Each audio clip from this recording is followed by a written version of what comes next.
Welcome to the Dirt Court Jesters podcast, your home for dirt track racing across the country and right here in the Ohio Valley. And episode 37 was the first full season of High Limit a success. My way too early Kings Royal pick, the Jacque Beaber Fall Classic, and the Rumble in Fort Wayne. I hope you guys are ready to get dirty.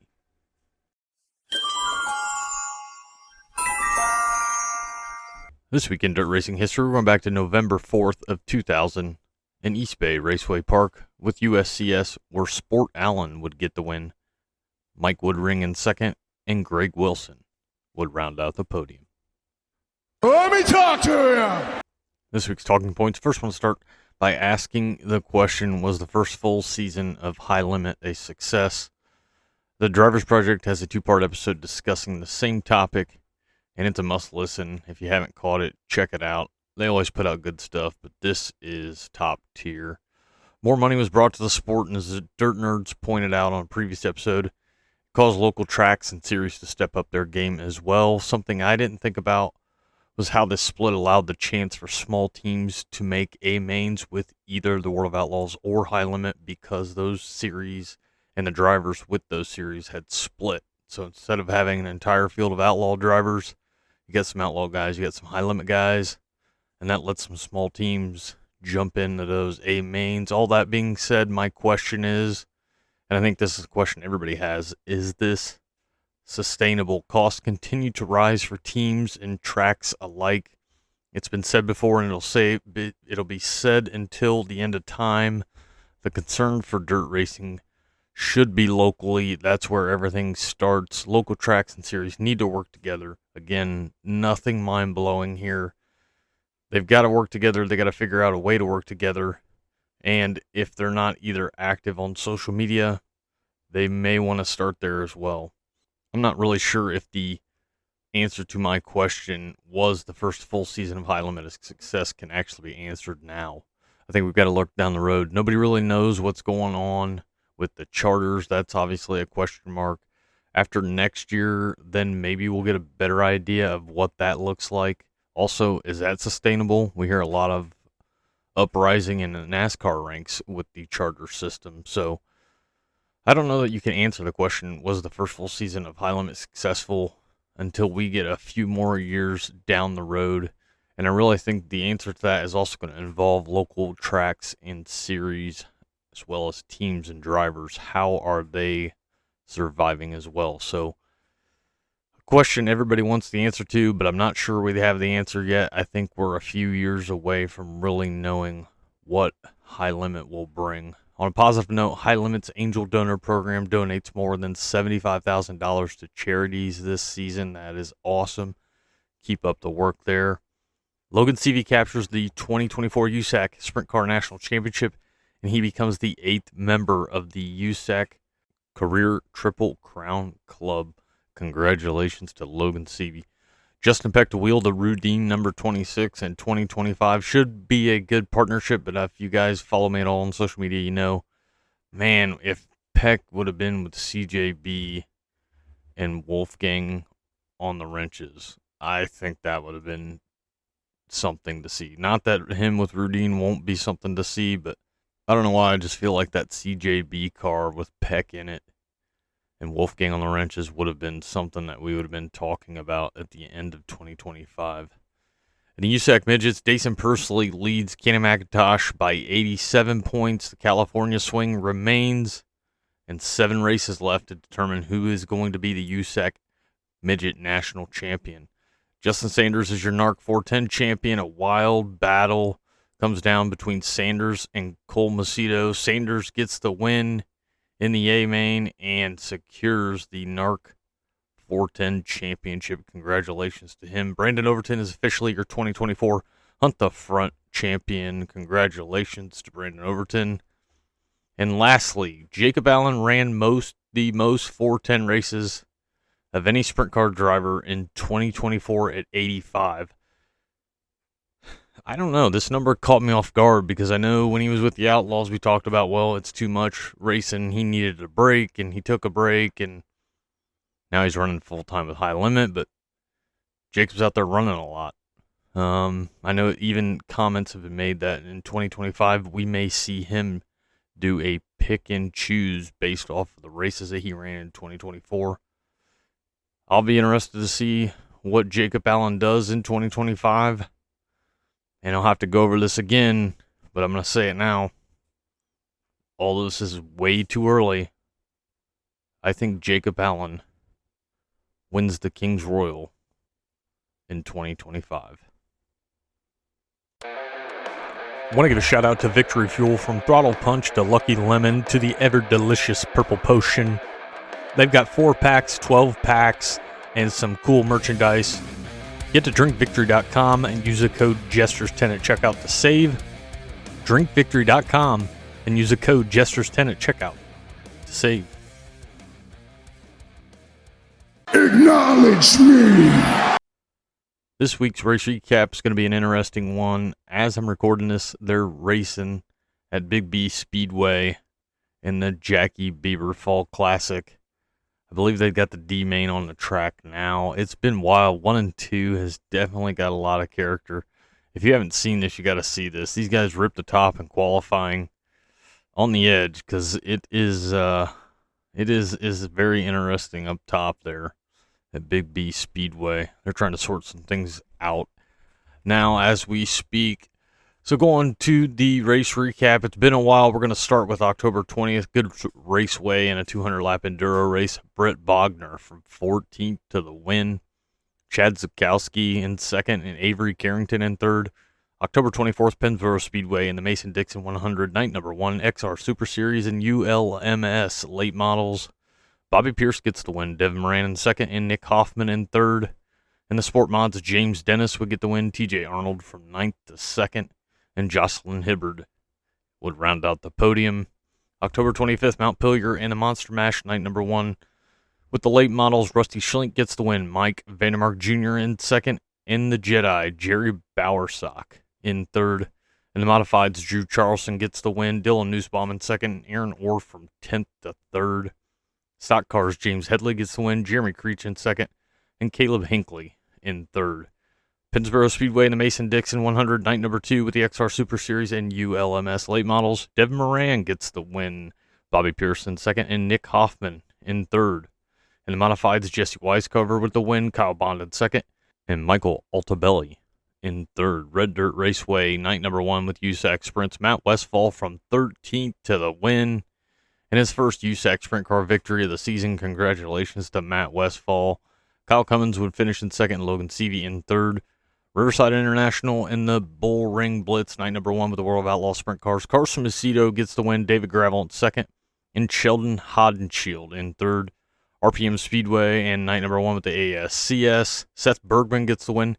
Hank Davis with the elbows up from 18th to 2nd. And Brady Baker in third. October 26th, Atomics Night of Champions. In the 410 Sprints, Colt Duncan would get the victory. Justin Clark in second. And Jake Hessen in third. In the 305s, Dylan Baldwin would get the win. Justin Clark in second. And Rod Henning in third. In the late models, RJ Conley with the win. Rod Conley in second. And Robbie Hensley in third. In the Modifieds, Brad Goff with the win. Brian Whiteman in second. And Brian Wilburn in third. Sport Mods, Jamie Adams gets the win. Reed Bishop in second. And Davey Akers in third. Mount Pilger Monster Mash finale late models, Rusty Schlink from 17th to the victory. Whoa, Rusty Schlink. Grab yourself a checkered flag and a cold beer. 17th to the win, Rusty Schlink. Jeff Babcock in second, and Blake Creech from 12th to third. In the Modifieds, Zeke McKenzie would get the win. Kurt Spalding in second, and Dylan Nussbaum in third. In the Stock Cars, Bill Lewis with the win. James Headley in second, and Tony Anderson in third. In the Hornets, Cordell Moore with the win. Connor Garrison in second, and Brian Isley in third. Pennsboro Speedway, the Mason-Dixon 100 Finale XR Super Series ULMS late models, $30,000 to win. And Bobby Pierce gets it done. Bobby Pierce with the big payday. He gets the victory. Devin Moran in second, and Doug Drown in third. RPM Speedway in the finale with ASCS. Sam Haferteef Jr. gets the win. Blake Hahn in second. And Hank Davis in third. Red Dirt Raceway USAC sprints in their season finale. Justin Grant gets the win. Robert Ballou in second, and Dason Pursley in third. Riverside International in the Bull Ring Blitz finale with the World of Outlaws sprint cars. If you haven't heard by now, it was canceled due to a threat of weather, which never really developed, and people were not happy about it. Listen, it's never an easy call, and usually they're right. This one, it looks like they were really wrong. Yeah, to be in that spot. It's a tough call. You just don't like it when it works out that way. Waynesfield and Boss sprints. Cale Drake gets the win. Corbin Hazlitt in second. And Jake Swanson in third. And Ryan Barr with a nice top 10 to wrap up his season. November 1st, Kokopah in the Western World Sprint Car Championship. USAC CRA. Kevin Thomas Jr. gets the win. RJ Johnson in second. And Kyle Cummins in third. I-75 and Hunt the Front. Corey Hedgecock with the win. Stormy Scott in second. And Dale McDowell in third. USCS also on hand, and Sterling Kling would get the win. Max Stamball in second, and Ricky Peterson from 11th to 3rd. Lake Ozark was supposed to have Power I-410, but they got rained out. Moving to November 2nd in the dirt track at Charlotte in the World Short Track Championship with the UMP Modifieds. Kyle Stricker gets the win. Will Krupp in second, and Kyle Hammer in third. East Alabama Speedway in the XR Super Series. In the National 100 night number 1, Ethan Dodson gets the win, Tyler Urban second, and Jonathan Davenport in third. Back to I-75 for night number 2 with Hunt the Front. Brandon Overton gets the win, Dale McDowell in second, and Mike Marlar in third. USCS, Sterling Kling gets the win again, Dale Howard in second, and Max Stamball in third. Lake Ozark was going to have Power I-410 for night number 2, but that was rained out again. Port Royal in the 410 sprint cars, Justin Woodall gets the win, Kyle Reinhardt in second, and Danny Dietrich in third. Anthony Macri from 23rd to 5th. Anthony Macri gets the elbows up, gets his way up to the front, 23rd to 5th, and he's going to be this week's chicken dinner winner. Way to get up there, Anthony Macri. Like I said, November 3rd, as we're recording this, they are running the 50th National 100 to East Alabama with the XR Super Series at $30,000 to win. Right now, up in Northern Ohio at Big B Speedway, they're running the Jacque Beaber Fall Classic.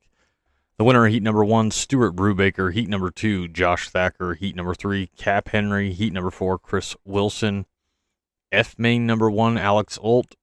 F main number 2, Jeremiah Halbizin. E main number 1, Tyler Hostidle. E main number 2, Riley Jacobs. D main number 1, Anthony Hetzel. And D main number 2, Joey Pendergrass. Right now, they are putting the C main out on the track, but it looks like they were getting ready to get the C main to go. There's carts lined up, but I believe they're having a driver's meeting about something. I'm not entirely sure. Kind of in and out. 92 total carts entered for this event. Very cool. This time of year, if you guys have been following me at all, it gets busy for us. Hockey, soccer, once 4 Crown's over, I'm just buried with transporting the boys everywhere. So, hard for us to catch any racing. Definitely would like to get up there to Big B Speedway sometime to catch a race. And A La Carte Racing has got it on YouTube. So I'm sure you can catch a replay. Obviously, it'll be after the fact when this comes out tomorrow. But know in the future, you can go watch it yourself. You can even catch it on YouTube. Very cool event there. And the Jacque Beaber Fall Classic at Big B Speedway. Woo! This week's View from the Valley. Atomic's already making plans for 2025. We know Lucas Oil late models are going to be there on March 21st for the Buckeye Spring 50. Also sounds like Atomic's making plans for a very cool Memorial Day weekend event and a little bit of back and forth between Dave Andrews and I. We'll see if it comes to fruition or not. It was an idea by me. I don't know that I have a whole lot more behind it, but why not take two very cool events, Oktoberfest and dirt racing, and put them together? Have a traditional Oktoberfest, the beer, the food, the games, pre-race, just so you can go racing afterwards. Sounds like a good time to me. Let's do it. We also know the Dirt Track World Championship is going to be back at Eldora for 2025. No surprise there. And lastly, 201 Speedway, a 3/8 mile clay oval near Paintsville, Kentucky, are going to kick the gates back open in 2025.